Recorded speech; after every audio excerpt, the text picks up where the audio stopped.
संसार क्रांति news channel की टीम पहुंची है आज जींद के अर्बन स्टेट एरिया में, और हमारे साथ मौजूद हैं हरियाणा की राजनीति के दिग्गज नेता और जो पूर्व मंत्री भी रह चुके हैं श्री रामकिशन बैरागी जी।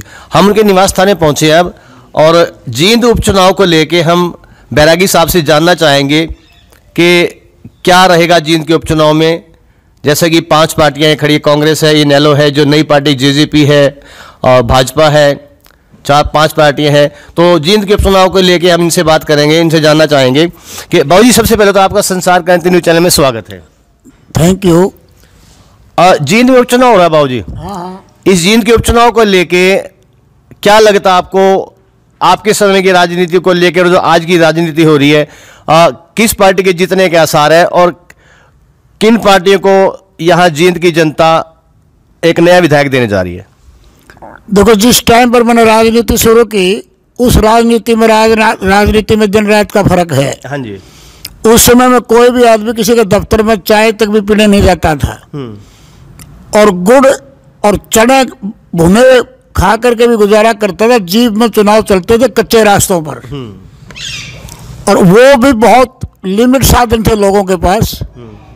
लोग साइकिल पे भी घूमते थे, पैदल भी घूमते थे। लेकिन उस समय में इस समय में दिन रात का फर्क है कि इस टाइम तो जो ये उपचुनाव हुआ जींद का, एक उपचुनाव जींद का सन 1964 में भी हुआ था। हाँ जी।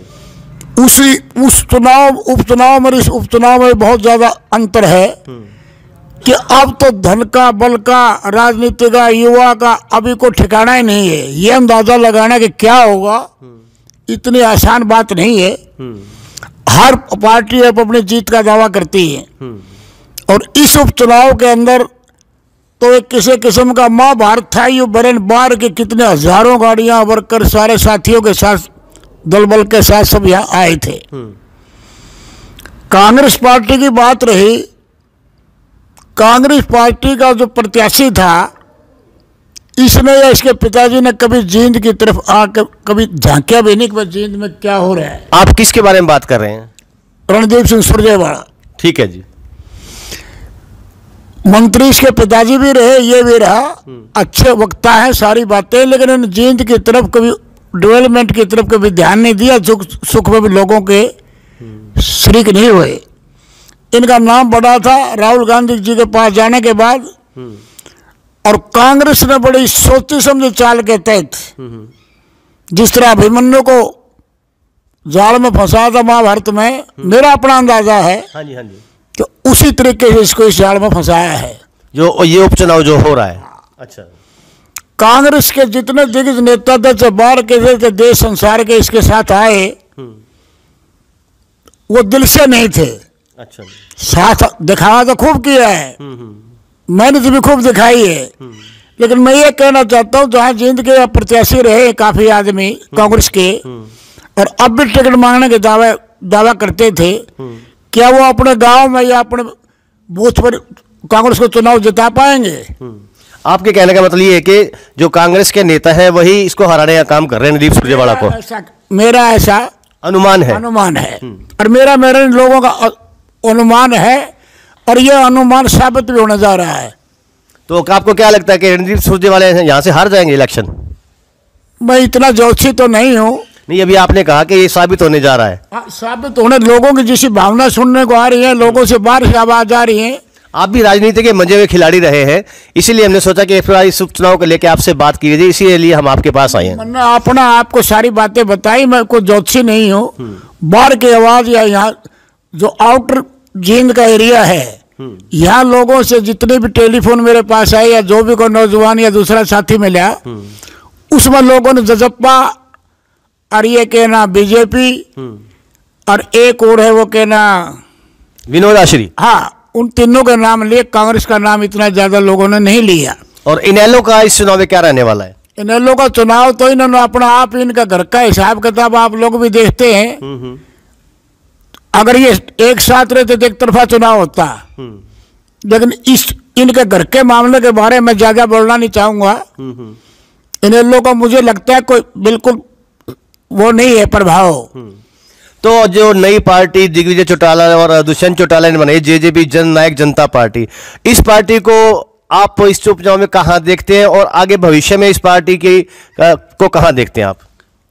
इस पार्टी के नेताओं के साथ या इनके साथ मेरा कोई संपर्क नहीं है, लेकिन लोगों की भावनाएं जो सुनता हूँ, हाँ जी, वो युवाओं का जहाँ तक युग है वो ज्यादा इनकी तरफ दिखा रहे हैं कि भाई जज्बा की तरफ। हाँ, उनकी जो लोग बाबूजी ये भी कहते हैं कि दुष्यंत चौटाला में हम देवीलाल की छवि देखते हैं, क्या ये बात सही है? देखो, चौधरी देवीलाल अपनी जगह थे, वो बहुत बड़ी हस्ती थे, बहुत बड़ा वो एक शख्सियत थी।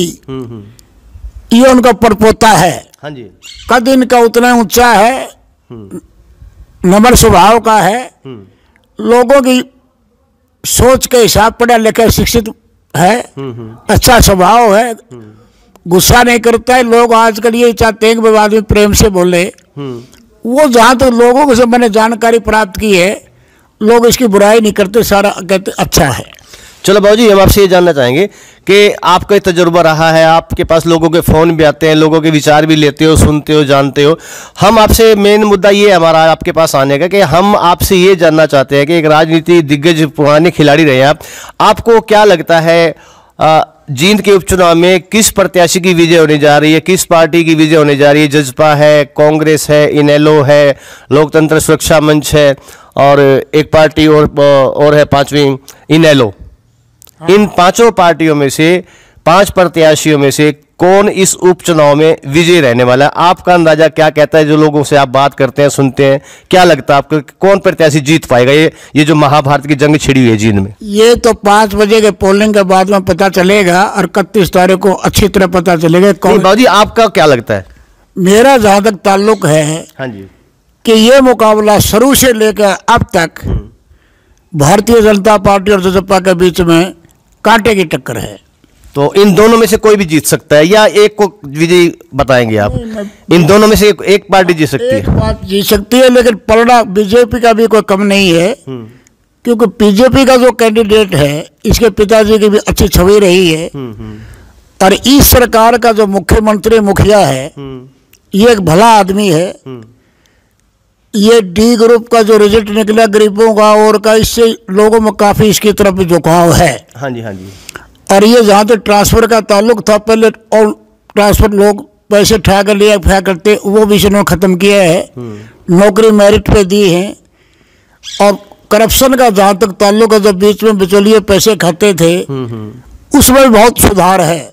चलो भाई, पिछली सरकार के अंदर मैं MLA रहा, मंत्री रहा, ये CLU जो था, इसका 5 साल तक मुझे ये नहीं पता CLU क्या होता है। इस कांग्रेस सरकार को ये CLU क्या था, यूं ले बैठा। इस CLU के तहत उस वक्त के मुख्यमंत्री ने या उसके नज़दीकियों ने बेशुमार पैसा कमाया है। ये प्रोजेक्ट के लिए होता था CLU, change of land use. उसके बजाय लोगों ने 10-10 एकड़ में गुड़गांव या फरीदाबाद साइड में बिल्डरों से मिलके। चलो बाबूजी, एक अहम सवाल हम संसार क्रांति के माध्यम से अपने दर्शकों को दिखाना चाहेंगे कि जैसे कि आपने बताया भाजपा और जजपा में टक्कर का मुकाबला है, ठीक है जी, मुझे जैसा, हाँ जी, जैसा भी आपको आभास हुआ, अनुमान है आपका जो भी। तो हम आपसे एक बात और जानना चाहेंगे, अगर रणदीप सिंह सुरजेवाला ये इलेक्शन हार जाते हैं और इनेलो भी हार जाती है, तो इस इलेक्शन को हारने के बाद रणदीप सिंह सुरजेवाला का क्या भविष्य रहेगा और इनेलो का क्या भविष्य रहेगा? तो जहां तक रणदीप सिंह सुरजेवाला का भविष्य चुनाव लड़ने से पहले तो अच्छा उज्जवल नजर आ रहा था। और अब बाबूजी, अगर ये उग चुक होगी जैसा लोग कहते हैं, तो उससे फर्क तो पड़ेगा दिन रात का। उस पर भी पड़ेगा, कांग्रेस पार्टी में पड़ेगा, सरकार में पड़ेगा, हरियाणा में पड़ेगा। और अगर इनेलो का जो प्रत्याशी है उमेश सिंह रेड्डू, अगर वो आज इस उपचुनाव में हार जाता है, तो इनेलो के भविष्य को कहाँ देखते हैं आप हरियाणा में?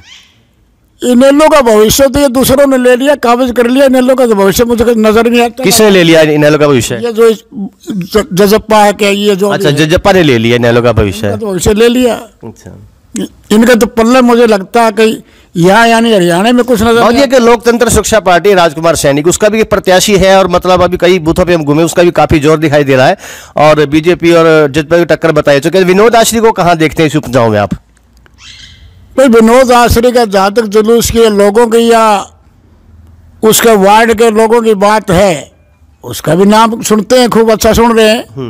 अब वो कहाँ तक पहुंचता है, मुझे लगता है जीत की रेस में तो वो नहीं है, लेकिन ये है कि और किसी का खेल जरूर बिगाड़ देगा वो। चलो बाबू जी, अब जीत की रेस में ज्यादा समय लेंगे हम आपका। अब आप इस उपचुनाव को लेके जीत की रेस में आप किसको देखते हैं? मैं जीत की रेस में नहीं देखता। मैंने आपको पहले बताया कि कांटे की टक्कर है, इसमें कुछ भी हो सकता है, लेकिन ज्यादा आसार ये है कि बीजेपी का कैंडिडेट आखिर में आके कुछ मतों से जीत प्राप्त कर सकता है।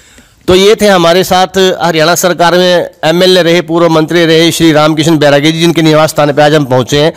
हाँ, एक हमने अपने दर्शकों को दिखाने का एक प्रयास किया संसार क्रांति के माध्यम से कि जींद के उपचुनाव को लेके जो पुराने दिग्गज नेता रहे हरियाणा की राजनीति में, उनके क्या विचार है, और हमने आपको प्रॉपर तरीके से बैरागी साहब से बात की और हम आपको दिखाने की कोशिश की कि बैरागी साहब के क्या विचार है इस उपचुनाव को लेके। मैं हरीश कपूर, संसार क्रांति न्यूज चैनल से अपने कैमरामैन से होगी इंतजार के साथ। बाबू जी, संसार क्रांति से बात करने के लिए आपका एक बार फिर से धन्यवाद। थैंक यू, बहुत सो मेनी थैंक्स।